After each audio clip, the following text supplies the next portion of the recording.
phenomenal these last few weeks. Fnatic's been hot and on fire. Who can walk away with this if you were to actually just put numbers behind it? I have absolutely no idea who's going to take it here, because the one thing that's really important, Alex put it really the best way.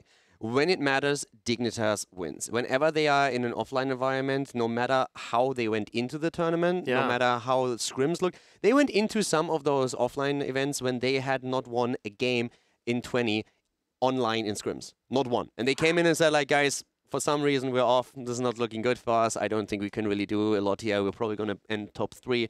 But we have no chance to contest the title in any way. And then they just like sweep everybody. All debating. Yeah, every time it matters, it just clicks. They just click and they get the wins and everything just flows, even if they had problems before. Fnatic, then again, they seem to choke a bit when everything is on the line. They are a great team and usually the team that online performs amongst the best. But then when there's a lot of pressure on them, they start to show some signs of weakness. We saw that at of course, the Western Clash. So this series today could be going one way or another. It's going to be a good one. Fnatic and Dignitas will share their thoughts on today's match. Against Fnatic, it's very important for us as a team. It's kind of like the culmination of the whole year as a whole. This is our moment to prove ourselves and show that we're the first team in Europe. We're the team that's going to be coming to the mid-season as the strongest representative of Europe. And this is kind of where we make our stand and say, this is what our hard work has been leading up to, and this is where we get to prove ourselves. I think if we have an even or stronger draft than Fnatic, we can take them in any game on any map. Last time we faced Dignitas, I was surely more confident than I am now. Little bit because of how strong we were back then and how weak they looked back then. But also this time, it's a new patch. We're coming into a new patch this weekend and the metas will clash.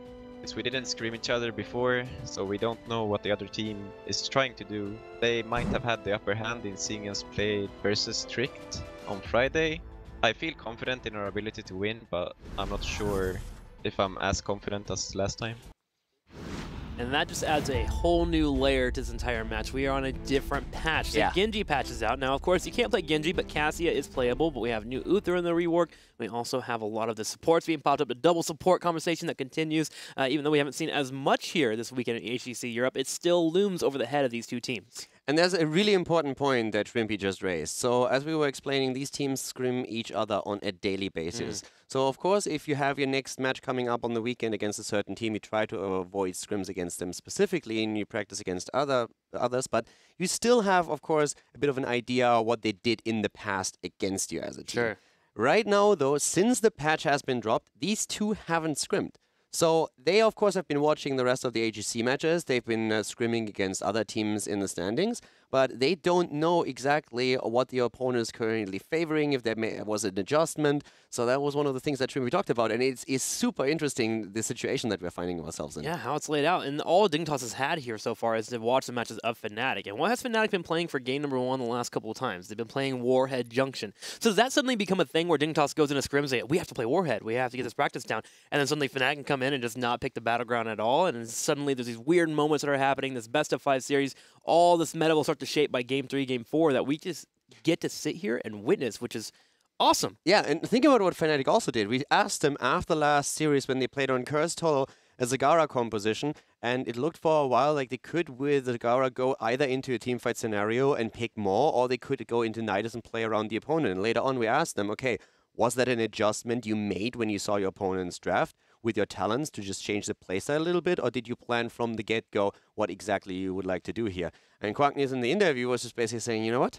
I don't really want to talk about it. I have an answer for you. We want to keep Dignitas keep guessing. We don't want to show anything here, so I will plead the fifth on this one. Well, let's figure out which battleground we're going to. It's time to get the matchup of the weekend started here. Towers of Doom will be the first map, and it is picked by Dignitas. Fnatic will have first pick. And look what Dignitas banned. They actually banned out Warhead here. Oh, clever. That's another way to do it. Just come out and ban it now. Coming back right to what you said at the beginning, talking about maps that Fnatic has shown lately. So that's also interesting for Fnatic, because Fnatic is now in a situation in which Warhead was banned out against them. So I don't really feel they're in a spot where they're saying, oh my god, they just destroyed our entire strategy. They might actually be sitting at home saying, guys, look at this, they even banned Warhead against us, didn't even want to play it here, so it's totally fine, they wasted a bit of a map ban. So these are the mind games that are going on. That might, of course, not be the case, but it's just like one of those things where you have the added layer. Fnatic all of a sudden showing a bit of Warhead, other teams have to think about it. Yeah, Fnatic in a good spot too. They banned out Dragonshire, which is the battleground they've had the most difficulty on as of late, and so they have all the maps here that could really work out for them. Let's go ahead and check out one more tweet before we start to head into the match and get things started here. From Mike W1011. There is absolutely nothing I'd rather be doing today than watching Fnatic versus Dignitas. I'm right on board with him. So hyped for this matchup. Thank you so much, Mike, for your tweet. And I'm glad that you're here, man. Spending time with us. Spending time with these two amazing teams. Yeah, I'm definitely on the same page. I was giddy the entire day to the studio already and then just like reading through the standings again. I swear, I picked him up this morning and he was skipping to the car. I don't know if you've ever seen Caldor skip, but... Not quite like that. Yeah, it's super exciting, man, on the entire way, dude. Let's get started here. The draft has begun. Fnatic taking on Dignitas here, and it's all for the #1 spot in the midseason brawl. Let's do it.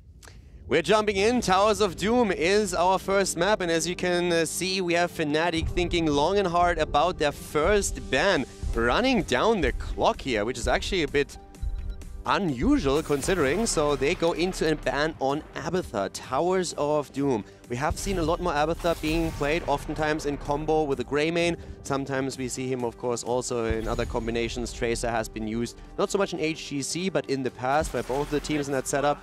There's a lot that he can do with an Abathur play, especially when you're playing in Europe right now. And Dignitas has been running it since week 1 of the HGC. They've been moving into the Abathur, and now that Abathur is really meta. It's picked up by a lot of teams. Team Liquid, even BGS we've seen a lot of Abathur from, all the way down to the bottom of the tiers.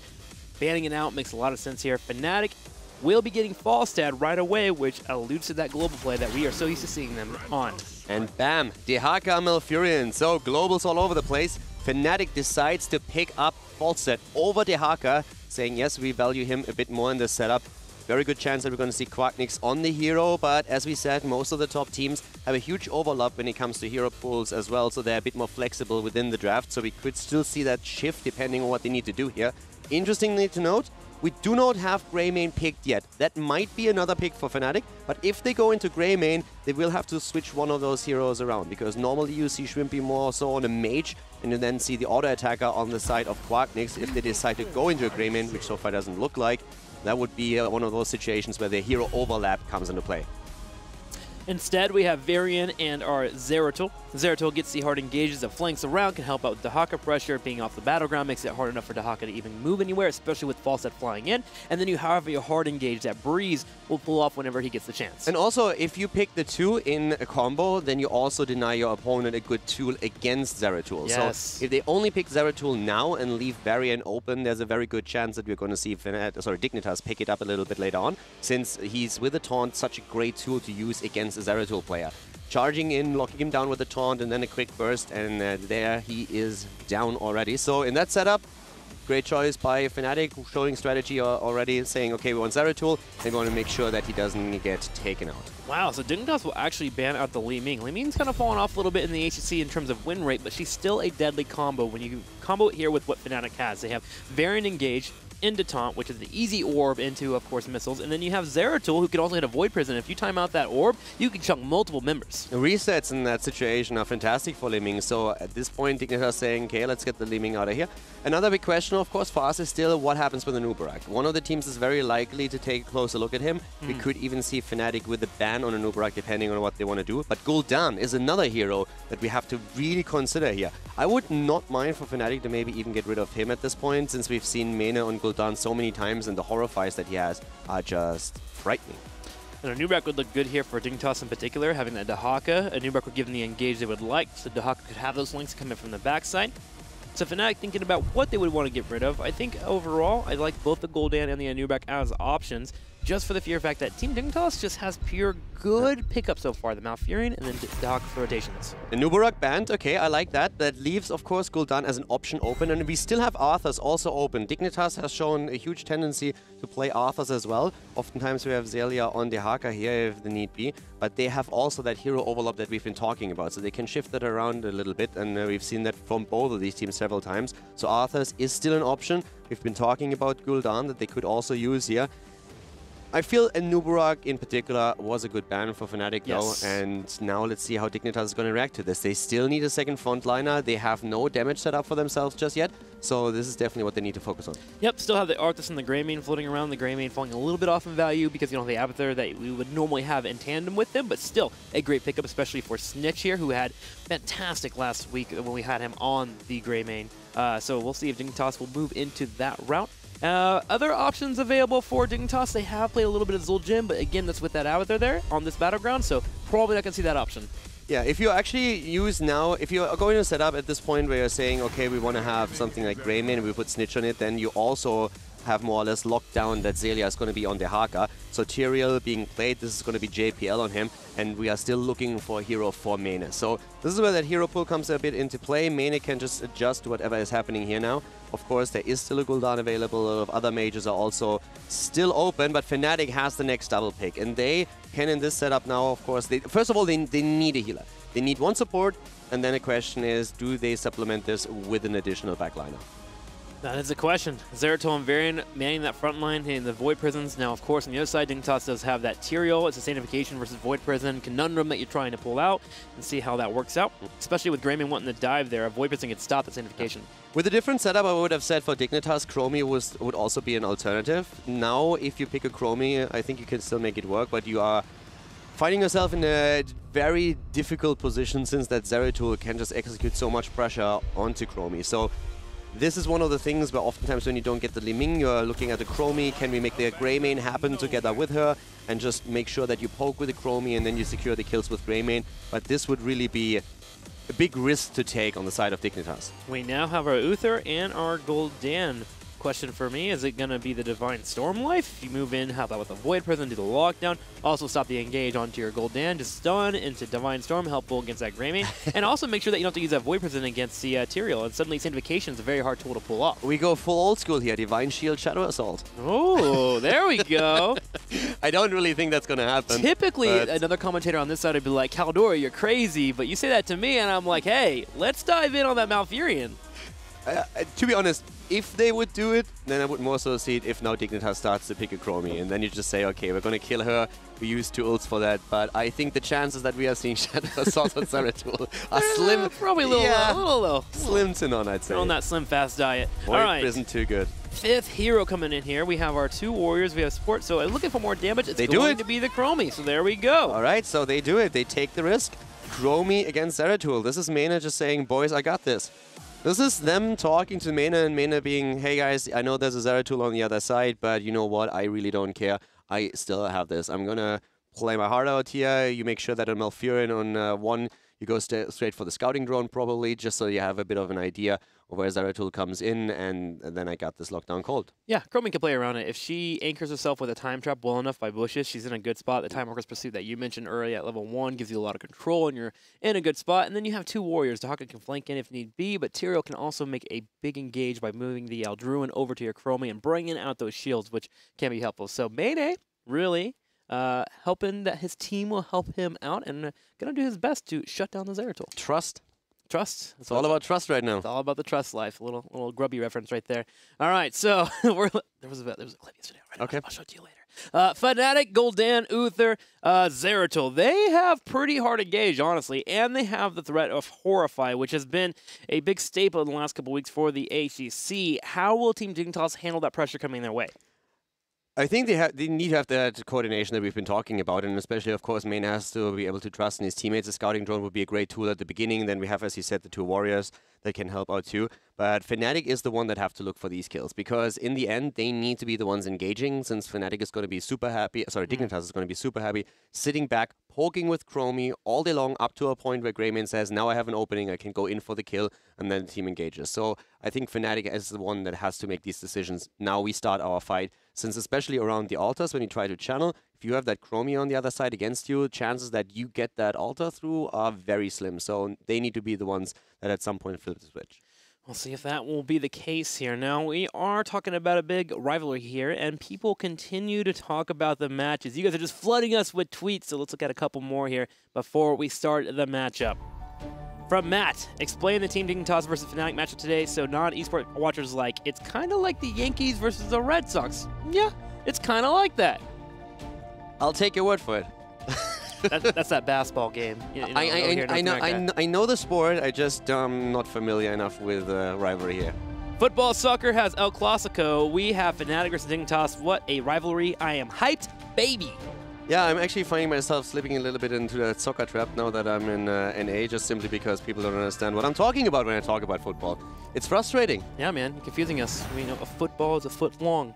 It's hand egg, my friend. You're playing hand egg. That's literally what you do. Is that actually what it's called outside of America? Hand egg? When we make fun of you? Oh, yeah. okay. When was the last time you saw someone... Let's start the match. Let's just go into it. Dignitas versus Fnatic. Game number 1. Best of 5 series coming at you. It's Towers of Doom.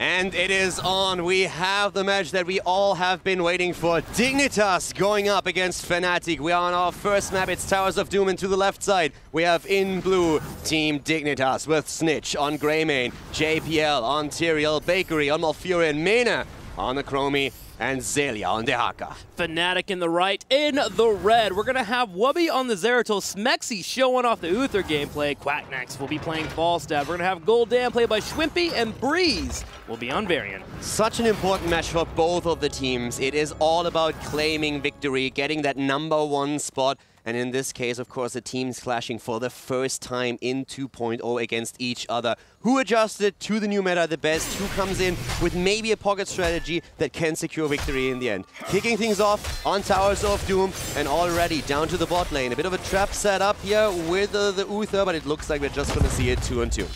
And to add on top of all of that, Caldor here, the meta being changed, who's adapting the best here, who is ready to deliver, who is ready to be clutch in this moment when it matters so much here in Week 9 on, I guess, a Championship Sunday. It's sort of like that. Yeah, it definitely is. And Dignitas already taking a risk, picking the Chromie into a Zeratul. There's, of course, tools that can be used for Dignitas to diminish that threat a bit, but Fnatic is going to look at Chromie for a potential kill with Zeratul engagements. This is something that we have to watch out for here. Already, Malfurion trying to work against that a bit thanks to the scouting drone. It's all about judging where is that Zeratul coming from. What do we need to do to shut him down and make sure that we're not losing one of our backline heroes? And speaking about that Chromie, the Greymane is probably one of my favorite heroes to play with the Chromie because you have the synergy of the opening up a fight and then Greymane going in for the kill. I'm expecting to go for the throat pick here to allow Greymane to be that aggressive and set up the kills. Yeah, I would totally agree. Dignitas is in a spot where they want to poke. They want to prolong the fights, get that Chromie value, and then finishing the opponent off with a Greymane that jumps in together with a Tyrael and a Sanctification to come out later on.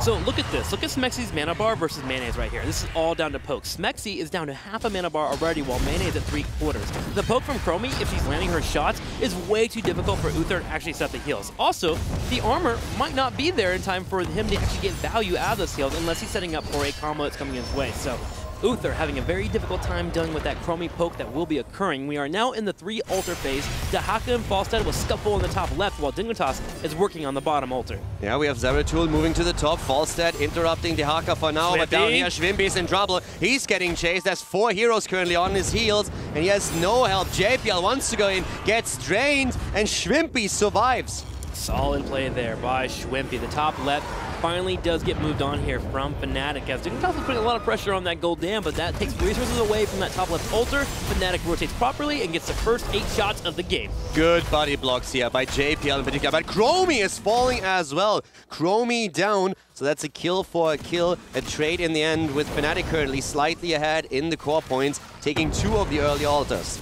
I believe Chromie is rotating in the middle there to soak up that lane, and Zeratul will catch her with the kills. A solid job overall here. Exactly the problem that we talked about. Chromie versus Zeratul. This is something that we definitely have to watch out for. And this is the challenge that Mena faces in this game, and something that he is well aware of course. He will have to tiptoe around that Zeratul. He's got to make sure he has all those nice flippy cloppies there, and be careful with his rotation. The Zeratul will be constantly aggressive, especially as you go through these power spikes. Level 4, level 7, the extra damage is enough to just burn down a Chromie. If she has nowhere to run to. Also, you've been talking a lot about the mana problems that Uther oftentimes has, and Wave of Light, his level 1 talent, helps with that a bit. Another quest talent that not only increases as a reward the duration of your passive by 1 second, but also gives you an opportunity to get a refund on the mana, and that is super important for Uther later on in the game, once the quest talent is completed, to have additional sustain. Well, let's talk about the matchup in the top, the Falstad and Dahaka. It keeps rotating back and forth. That'll be a matchup that always comes down to who rotates first. Dahaka will have the upper hand in most scenarios, and it's actually kind of an interesting situation. Who invades who when you actually move in on mercenary camps? Dignitas has pretty good clear with their Greymane and control with Malfurion Roots, and of course Chromie Time Trap, but in terms of actual power, Fnatic has a ton there with Zeratul on their flanks and Gul'dan shouting out Qs. In the middle, having a bit of problem here, just barely moving away. Breeze diving deep for a potential kill and nearly falling himself.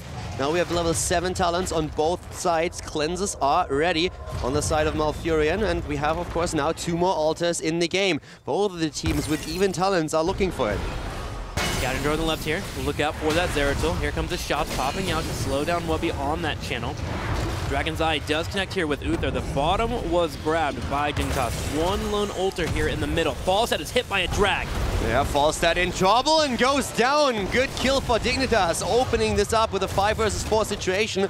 And immediately we're having Dignitas jump in aggressively, channeling the second altar now. Double altar to the team in blue, and Fnatic now down in core points. Yes, that's right. 32-28. Dignitas with the lead, and they are also invading. They grab the mercenary camps to push in the bottom. Those will spawn in about 1 minute and 45 seconds. For now, they will push in the bottom and get some damage on these towers, while Dahaka and Falstad go back to soaking. Yeah, we have a lot of 4-manning going on for Dignitas here. They're really trying to pressure the lanes as Dahaka is soaking experience, now taking the top against Falstad.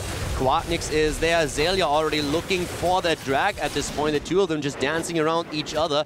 Of course, both of the teams looking towards level 10 abilities right now, and that is going to bring us into that mid-game. Noteworthy as well, on 7, secret weapon for Falstad. Full-on auto attack build for him, really trying to bring the pain and pressure to all the frontliners of Dignitas. Yep, wanting to burn down the Dahaka as much as he can, especially with the low-health heroes. Hero Dahaka could be a really great asset to have that available. Chromie did pick Slowing Sands while JPL is engaging on the bottom right.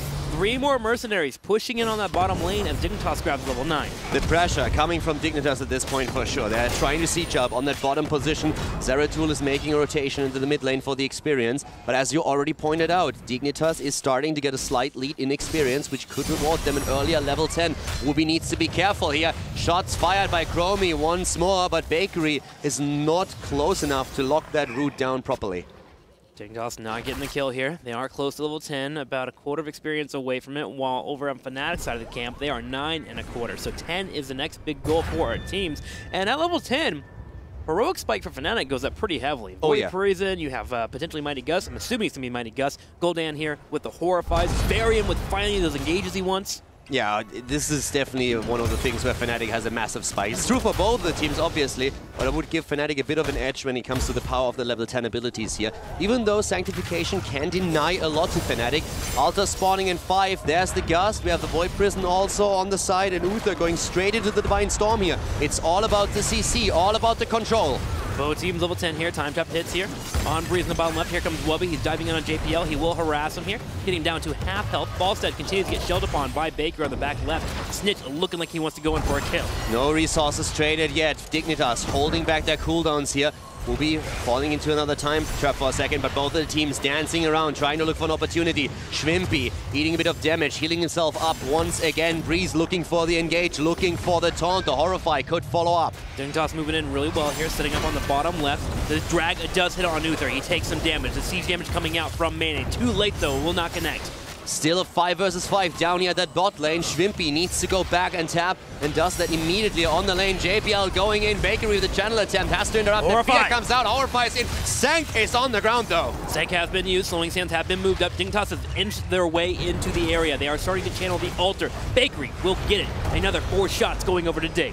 Really nice positioning from Dignitas. I like it a lot. They take control of the area and zone out Fnatic completely. Breeze finally sees an opportunity to go in with the taunt and the Horrify comes in after, but already Sanctification on the ground. Great play by Tyrael here, and Bakery takes the opportunity to get the channel through, and that's another 4 shots fired against Fnatic, who are now at 24 points on the core against the 32 the Dignitas still holds.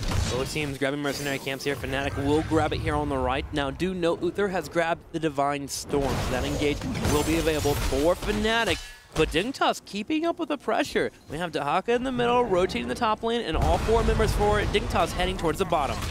Fnatic is definitely going to look for a setup with a Void Prison. This is one of the things that they're trying to do here right now. And of course they can use the Gust to isolate the target even more if need be. But they didn't find the opportunity yet. Here comes the Divine Storm though. Silence from Bakery, the Twilight Dream, and down goes Uther as Snitch just jumps and goes for the throat and secures the kill. But Breeze does not stop, goes for Bakery and takes Malfurion down. It's going to be a 1-for-1 trade now, a second. We're going to have Falstad fall, Swimpy falling as well. Uther trying to keep everyone up in his trade there, but did not work out. Zelia has one more tongue. Can he lick Breeze? He licks him and he goes for the kill. There we are. 4 members falling for Fnatic. Dignitas showing up in strength here. A 1 versus 4 trade at this point. Now Uther falling as the first target is not really a problem for Fnatic. In many ways it's actually an asset for them. Once that he used his abilities and is on cooldown, it's great for him to die and simply make good use of his trade. It's the one hero you want to be killed early on after you used your ult, which was already the case there. But Fnatic couldn't capitalize on it. And what's really important, of course, is if you lose Uther in this setup after you use the spells, you still need to try and make the trade worthwhile for you. And that was something Fnatic just simply could not accomplish. Well, we are now in the middle of the game here, 13-12. Altars activating 1 here in the very bottom, so Dignitas will start to channel. But Fnatic has taken the opportunity to grab the boss in the top, and they will grab their own 4 shots on their opposing core. It's going to be a score of 28-19. It was actually a really smart move on the side of Fnatic. They realized they could not hold on to the bell tower at the bottom of the map, so instead they went for the boss. It was the best case scenario for them, the best trade they could have been hoping for, because chances are that if Dignitas takes the bell tower at the bot lane and sees Fnatic move in to reclaim it, they themselves make a move to the boss area and take it down. Heads up play there by Fnatic will be enough to get them back in this game. They're about to hit level 13, as they'll send 3 people to the top to grab the mercenaries, and Dignitas has set camp here in the very bottom. They'll start pushing in the mercenaries and hoping to get more additional damage on that core. Gul'dan, though, set up for defense, should be able to handle. Smexy running straight into Chromie's damage. Now we have to be careful here. Yes, once again, good defense from Fnatic. They're still behind, though, by 10 points on the core, but they have the level 13 talents, and that's an important one for them, of course. They still need a good setup for these team fights. So far, the comp has not worked out as they planned. Breeze having a really hard time getting the engage he wants to. Anytime he goes for a flank, he walks into time traps. There's also the scouting drone set up for Malfurion in terms of vision. Dignitas just full control. A taunt comes off here on JPL, but Bakery instantly bringing out the cleanse. Yeah, taunt, and also after the taunt, the quick Mighty Gust might have been a little bit too much even. You already saw Breeze moving in to save Shrimpy after Tyrael started to engage upon Gul'dan. But you are absolutely right, Fnatic has problems here. Dignitas is playing a great game thus far, and they still have Dahaka up at the top. They defend with 4 heroes down, and that is why all of a sudden we see this massive lead in experience for Dignitas, because they are soaking 2 lanes. Okay, it's time to go. Zelia goes in for the engage. Poison Prison comes out instantly. Twilight Dream being used on back left. Breeze takes the damage. He's down to a quarter health. Uther will top him off for some healing. This is not working out for Fnatic, not at all. They are trying to get Tyrael with their combo, with a taunt into Horrify, but they are not dropping the hero. And to add insult to injury, Tyrael didn't even bother use Sanctification. He was just sitting there, got cleansed, and he's like, dude, you know what? I don't even use my ult. So you just traded 2 ults, made that 3, and in the meantime, we didn't lose anything, not even a cooldown. And with 3 altars activating, that Void Prison being down for 65 more seconds will be difficult for Fnatic to play around. They instantly run to the top left corner. They're going to grab the altar. No, they don't. A tongue comes in at the last second. Wubby is denied the points. Oh, this is bad. This is really bad for Fnatic. 13-28. Dignitas is looking fantastic here. They got 5 shots fired already, and now just barely Zelia having the interrupt. Another 5 fired upon Fnatic. Fnatic is in so much trouble now. They're down to 8. They at least get 1 altar, but they need kills, and they need them soon. Breeze stuck in the time trap is going to start getting pushed back. The altar is least grabbed, but 25-8 is the official score here as we head into 12 minutes and 45 seconds. And Dignitas can keep moving. Snitch instantly hands the bottom left corner, and he grabs these mercenary camps to get pressure over there.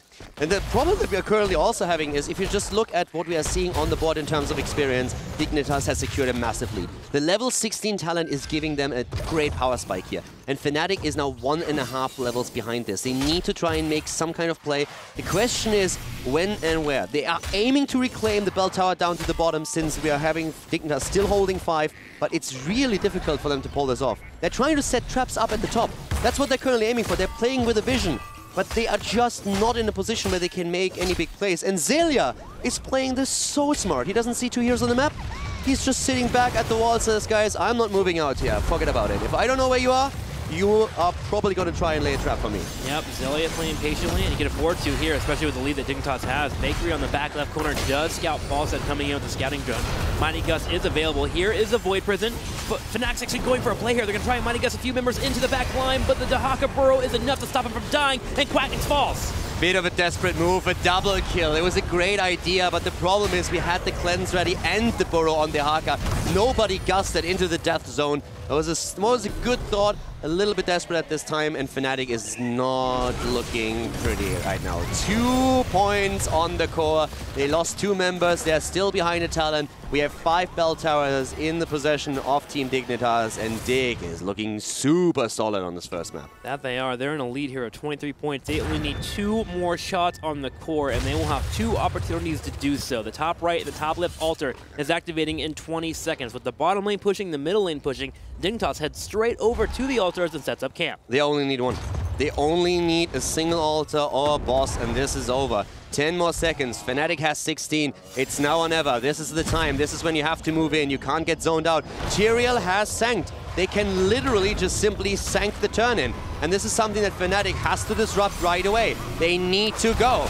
They need to go. Sank comes out, and this, ladies and gentlemen, would have been game if not for that Gus. Good timing. Can Fnatic make it happen, though? They're going in. JPL is low. Breeze on the back left. Zelia's getting focused down here. He's getting low on damage. He is going to burrow and attempt to escape. Breeze will have taunt in a couple of seconds here. 9 seconds he'll have it available once again. Time Trap has been dropped. Mane is trying to siege from afar.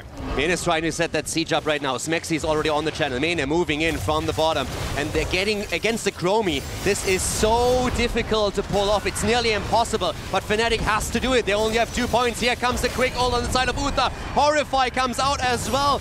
The sync on the talent's not perfect. Falset is down. Zelia is also falling. A kill on both sides. Smexy trying to heal here. He's getting low on health. He finally does die, but he can't heal from death here. Wubby is going to be using the timeout from Mane to try and kill him. He goes in for it, but Mane lives as Bakery gets the last second heal. Snitch attempting to retreat. He will get away. Schwimpy and Breeze are the only 2 members left for Fnatic. They want Mane. They want Mane. They kill Greymane first, but Schwimpy falls too. Breeze is the only one. He takes down Chromie. He has 2 against him. JPL and Bakery are still alive, and they simply split up. Breeze cannot hold both. 1 on the left, 1 on the right. Great decision making on Dignitas. They have the clarity of mind to go for both of the altars, and this, ladies and gentlemen, is game on map number 1, Towers of Doom, as Dignitas claims victory. Dignitas taking the first lead in this best-of-5 series with that 1-0, and what a dominant play overall. They held that bottom lane, they continued to siege, and Dahaka in particular, we didn't talk about Zelia much throughout the entire match, but he played so patient, and he never made a mistake, which is so important, especially in a matchup at this caliber. This is actually one of the things that is really difficult to highlight as much as it should be highlighted here. It's so easy to make that mistake. You are with Dahaka at the top lane, and your goal is get experience for the team. Get us a lead. And this is basically your mission. And at this point, Zelia just realizes, hey, there's 2 or 3 heroes missing on the map. They are probably setting up a gank. But having that patience and also that clarity of mind where you say, I do not have to move in here, don't get greedy, is so difficult. And most people just walk out a tiny bit too much. All of a sudden, you get taunted, and then you die. So Zelia, with great play, but also at the end, sank on the attempt to channel through Interrupter. It's such a great team fight.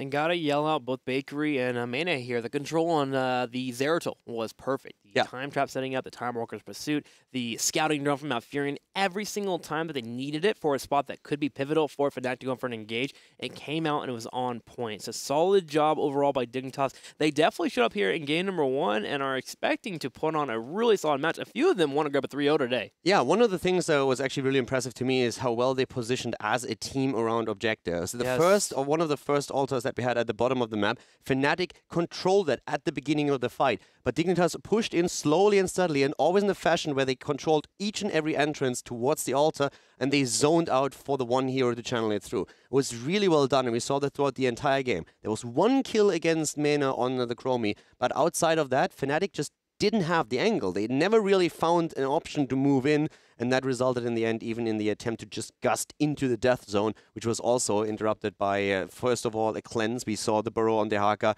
It was just overall a very clean and crisp play from Dignitas. Incredibly impressive.